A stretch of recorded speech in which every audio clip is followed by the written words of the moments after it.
doing the dishes again and having thoughts. So I'm still on this dimension thing, right? How different dimensions have different rules completely, and like past the fourth, fifth dimension, it's like, what the hell? Wow. And then I was thinking about the first dimensions, right? Imagine being in a 2D dimension. You're living your whole life kind of like a fish, right? You don't really understand that up happens, right? But up is. And we can look down. And it's not until we go down and take this thing out to look at the 2D dimension that it actually observes the third dimension. So that means that all the higher dimensions can actually observe all the lower dimensions, which also kind of coincides with spirituality, right? That we're always walking through forces. Let's call them forces, because they are unbeknown to us, unseen to us, that do kind of impart something on us. They influence us, but we don't know, right? So let's just say the fifth dimension is perhaps the realm of like the ethereal. Okay, the passed away beings, light beings live there. They can see into our dimension, but we can't see them without an intermediate guide. This is kind of what the Book of the Dead speaks about. This is why the Tibetans and Egyptians were fascinated with death, why you had to call the true name of the person, the true names.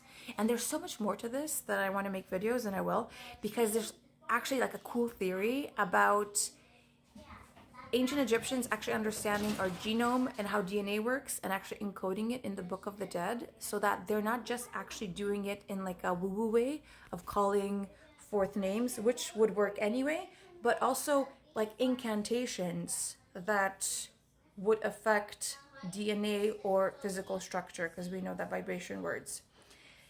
And so did the Buddhists, right? They have the bardo, the, what is it, 40 or 60 days past the death that the soul has to go through its own things.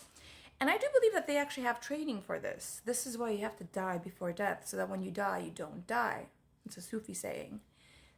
The training to die. Because once you die, and you have this training, and you know what to expect, you can actually travel through these states and arrive exactly where you want to. Also, once again, we have put the test into motion to see if a particle can be a wave at the same time, and Bohr was completely right. Einstein had this idea that if we could predetermine where the particle will go, then we can see its action, or rather the effect of the switch through its environment. Okay, so let's just say the particles go through a slit. There should be some kind of movement within the environment, meaning the slit, kind of like a he explained it like a rustle of leaves, like a bird leaving and the leaf rustling.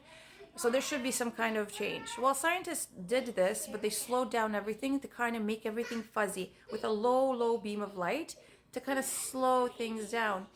And Bohr was right. Its interference pattern is an interference pattern. They can't exist at the same time. It's either a wave or a particle. So there's that.